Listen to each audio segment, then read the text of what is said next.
Dios les bendiga, hermanos, en esta mañana. Agradecemos nuevamente su presencia y por permitirnos entrar en su hogar. La semana pasada comenzamos a estudiar no eres un cristiano simplemente por algunas actitudes humanas que nosotros tenemos. Y esta semana vamos a continuar con el mismo tema, ¿verdad? Que si no has nacido de nuevo, no eres un verdadero cristiano. Vamos a orar así para que el Señor bendiga este momento. Señor, gracias te damos por tu presencia santa, por tu amor, tu misericordia. Te pedimos ahora que tu Espíritu Santo tome el control de lo que vamos a hacer en este momento. Danos tú, Señor, sabiduría para entender tu palabra, entendimiento, Señor, y sobre todo, Señor, el deseo de poder escucharlo y aplicarlo a nuestra vida. En el nombre de Jesús, amén. Decíamos la semana pasada que no somos cristianos por asistir a la iglesia, es parte de ser cristiano. Que no somos cristianos porque tenemos unos padres cristianos, eso es una bendición. Y que no somos cristianos simplemente porque hacemos buenas obras, esa es parte de la vida cristiana. Entonces en esta mañana vamos a tratar de decir ¿por qué somos verdaderamente cristianos? La palabra cristiano empezó a mencionarse en el capítulo 11 del libro de los Hechos de la iglesia de Antioquía, cuando los pobladores de esa ciudad llamaban a los cristianos como una manera de burlarse de ellos y les decían cristianos. Ellos, lejos de sentirse mal, tomaron esto como una identidad. Y es más, el mismo apóstol Pedro lo dice en la primera carta, capítulo 4, verso 16. Pero si alguno padece como cristiano, no se avergüence, sino glorifique a Dios por ello. Es decir, lejos de decir ellos, hey, nos llamamos cristianos, nos llaman cristianos, se burlan de nosotros. No, ahora va a ser nuestra identificación. Nos llamamos cristianos y por consiguiente somos un cristiano. Es decir, ¿qué es un cristiano? Un cristiano es que confía plenamente en Jesús y que ha decidido recibir el llamado del Señor. Un cristiano cree que es pecador, pero que Jesús tomó nuestro lugar en la cruz del Calvario para limpiarnos de los pecados y darnos vida. Creer en Él, seguir, y haciendo estas cosas somos adoptados en la familia de Dios. Una verdad central que nosotros podríamos decir es que el término cristiano se ha tergiversado de una manera grosera en estos días. Ahora se le llama cristiano a toda persona, independientemente del tipo de religión o el tipo de creencia, y podríamos decir el tipo de Dios, entre comillas, que ellos consideran, y le llaman cristiano, ya sea un judío, ya sea un musulmán. No, cristiano es alguien que sigue a Cristo, que se identifica con la vida de Cristo y que vive para Cristo. Ese es un verdadero cristiano. Entonces un cristiano es alguien que ha nacido de nuevo y que ha tomado ese don gratuito de Dios porque Dios se lo ha entregado a él. Vamos a ver, ¿verdad?, el primer punto que tiene que ver con el nuevo nacimiento. Entonces un nuevo nacimiento tiene que ver con un nuevo comienzo. Voy a llevarlos hasta el Evangelio del capítulo 3 de Juan, donde se nos narra la famosa historia de Jesús y Nicodemos, donde el Señor, ¿verdad?, recibe la visita de este Señor, y el Señor, ¿verdad?, le declara muchas verdades espirituales que eran necesarias que él siempre supiera.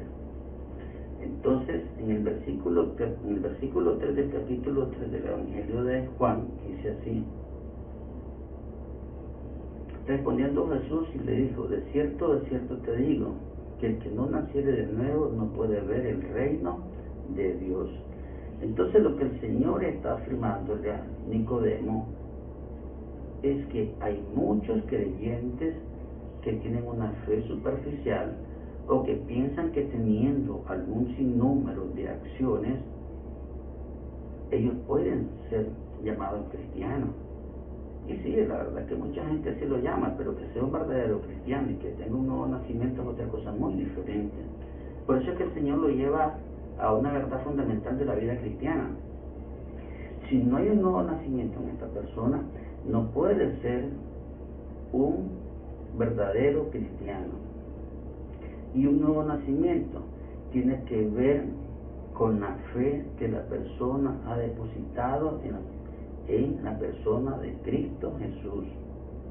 Nicodemo era un hombre famoso en aquel entonces, era un hombre muy común del siglo I, pertenecía a la religión de los fariseos, era un príncipe de Israel, por lo tanto no era una persona cualquiera, pero lamentablemente Nicodemo estaba viviendo bajo los parámetros religiosos de estos señores, de este grupo llamado fariseos.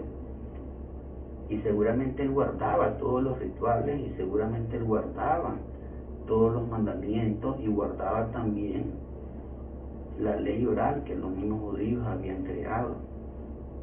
Pero eso no significaba que este Señor haya tenido un nuevo nacimiento. Por eso es que Dios recalca aquí en el versículo 3 y dice: de cierto te digo. Lo que quiere preparar el Señor es decir, lo que voy a decir a continuación es una verdad fehaciente y una verdad vital y de gran importancia para la persona que la va a recibir. Y lo que dice a continuación el Señor es que si no nacieres de nuevo. Entonces, la palabra nacer de nuevo tiene que ver con regeneración, o sea, el nuevo nacimiento que la persona tiene por medio de la acción de Dios, que imparte vida eterna a aquel que recibe de parte, ¿verdad?, o por decisión propia a Jesús como su Señor y como su Salvador. ¿Y por qué recibe vida eterna? Recibe vida eterna porque estábamos muertos en nuestros delitos y nuestros pecados. Y dice que el que no naciere de nuevo no puede entrar en el reino de Dios, no puede entrar en la atmósfera de Dios, no puede entrar en el gobierno de Dios, porque no le pertenece a Dios. Y por consiguiente, esta persona no puede estar bajo el parámetro de creyente. Entonces, no hay ningún esfuerzo humano que la persona pueda hacer para que pueda ella convertirse en creyente. Este es a través de la obra de Cristo Jesús y a través del proceso del nuevo nacimiento que viene por depositar nuestra fe en la persona de Cristo Jesús. También somos cristianos si verdaderamente hay una separación de cada uno de nosotros con el mundo. El Señor sigue diciéndole en el versículo 5 de este mismo capítulo 3 del Evangelio de Juan.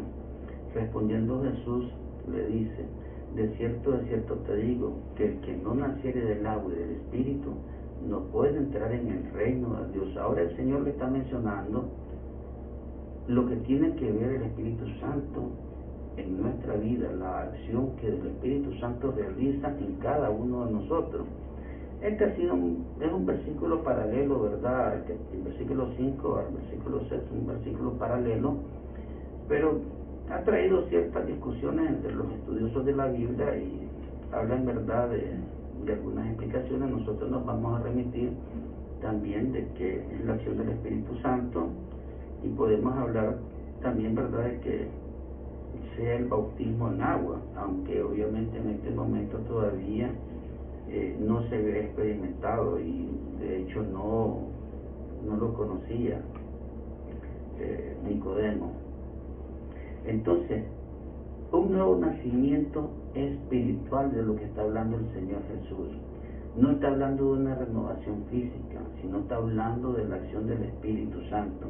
Entonces Nicodemo necesitaba tener una vida espiritual totalmente nueva.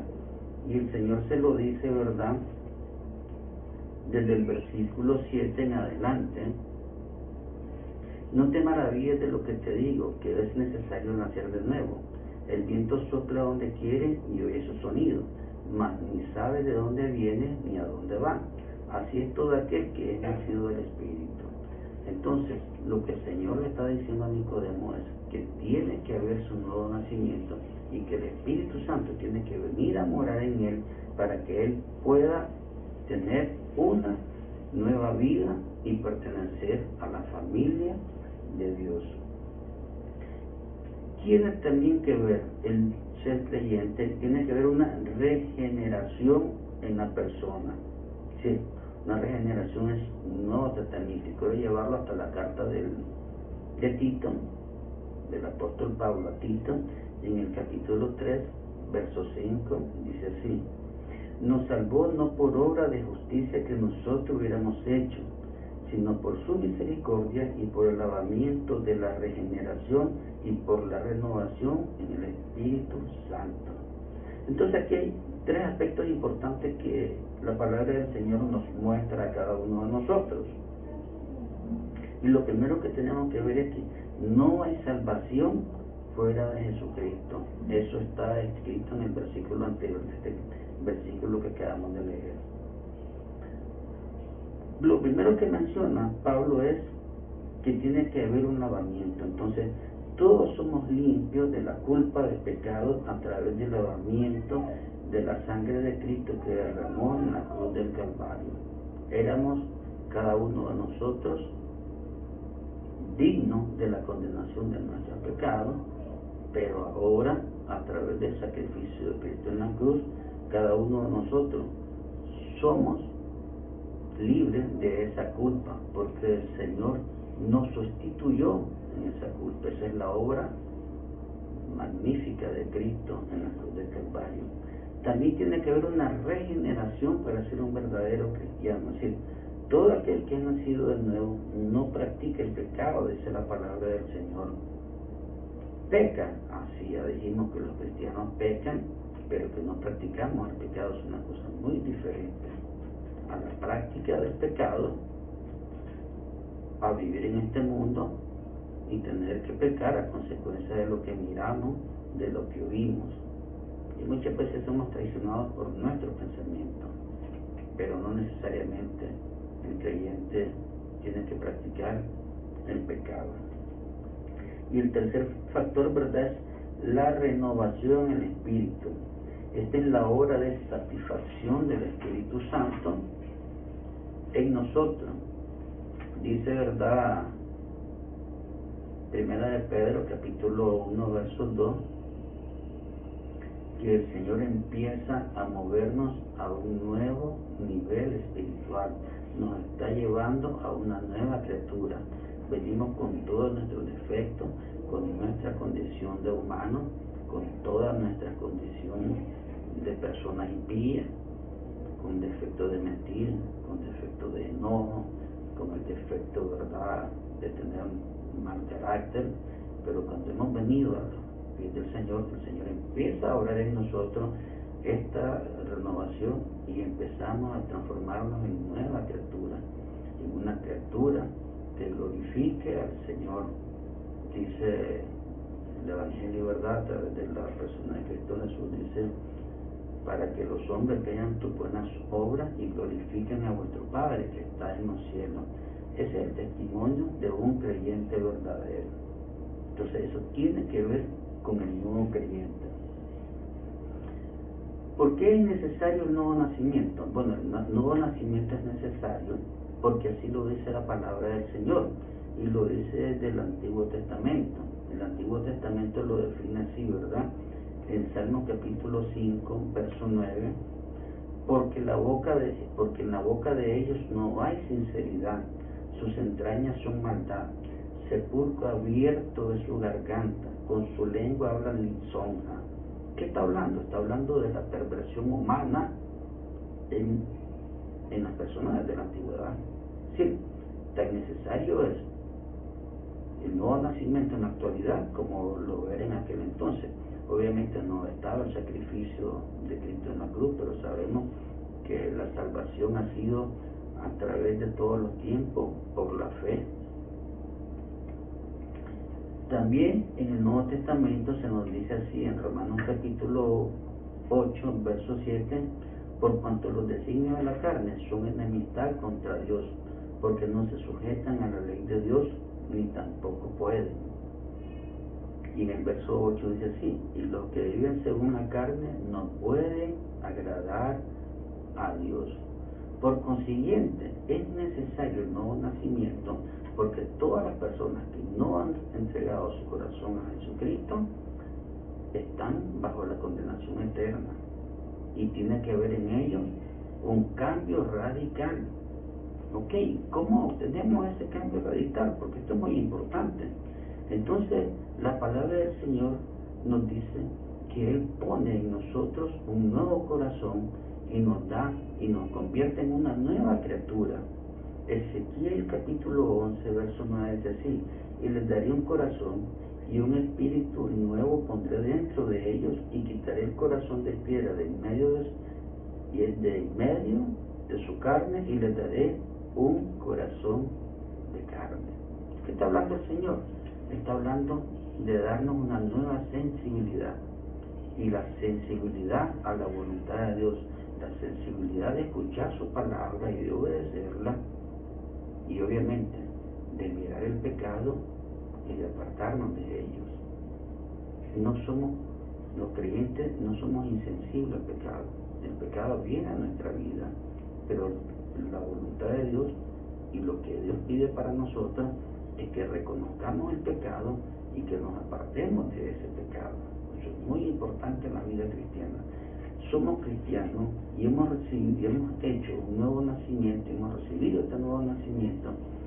Si el Señor ha puesto en nosotros esta nueva criatura, obviamente aquí viene Dios con la renovación de nuestro ser, pero también viene nosotros poniendo nuestra voluntad a la voluntad de Dios, y Él nos convierte en esas criaturas que Dios está pidiendo de nosotros. También el Espíritu Santo viene a poner en nosotros lo que nosotros necesitamos, porque el Señor dijo, ¿verdad?, antes de su partida a sus discípulos, pero yo os digo verdad, que conviene que yo me vaya, porque si no me fuere, el Consolador no vendrá a vosotros, mas si me fuere, os lo enviaré. Y cuando Él venga, convencerá al mundo de pecado, de justicia y de juicio. De pecado por cuanto no creyeron en mí, y de justicia por cuanto voy al Padre y no me veréis más, y de juicio, porque el príncipe de este mundo ha sido ya juzgado. Entonces aquí está la condición de las personas en Cristo, mas también está la condición de nosotros los cristianos que ya recibimos a Cristo, porque cada uno de nosotros, el Espíritu Santo ha hecho la obra de convencernos, y nosotros hemos depositado nuestra fe en la persona de Cristo Jesús, y hemos entregado nuestra vida al Señor y vivimos para Él, y por consiguiente cada uno de nosotros hemos tenido este nuevo nacimiento. Obviamente eso ha estado, ¿verdad?, a través de la vida, muerte y resurrección de Jesús, el cual el Señor, ¿verdad?, a través de su misericordia nos ha dado de ese amor y de esa bondad para que cada uno de nosotros le reconozcamos como nuestro Señor y como nuestro Salvador. Hemos visto qué es el nuevo nacimiento, por qué es necesario el nuevo nacimiento y cómo se obtiene este nuevo nacimiento. La próxima semana, si el Señor nos permite vida, ¿verdad?, y nos permite salud, porque por su gracia estamos hasta aquí, vamos a seguir viendo los siguientes puntos que necesitamos seguir estudiando, los cuales tienen que ver, ¿verdad?, con la nueva vida en Cristo Jesús. Como cada uno de nosotros, ¿verdad?, necesitamos entregarnos al Señor. Hermano, ha sido un placer estar con ustedes. Estimado amigo, si usted no ha entregado su vida al Señor, es necesario que lo haga. Deseamos de todo corazón que pueda escuchar estas palabras y que sea la acción del Espíritu Santo el que usted haga ese esfuerzo para poder cambiar su vida. Dios está dispuesto. Somos cada uno de nosotros los que necesitamos cambiar esa manera de ser. Así, hermanos, que el Señor les bendiga. Dios mediante, la próxima semana nos estaremos encontrando puede ser a través de mi persona o de otro hermano o de nuestro pastor que estaba un poco convaleciente, pero gracias al Señor que Él ya le ha restaurado en su salud. Pero la persona que sea, lo importante es que no falte la palabra en usted. Así que le bendecimos, oramos a Dios por su salvación y oramos al Señor por cada uno de nosotros, por su iglesia, para que nos mantengamos firmes, llenos de la confianza, de la seguridad que Él nos guarda cada uno de sus hijos en estos momentos de tanta tribulación. Que el Señor les bendiga y será hasta la próxima vez.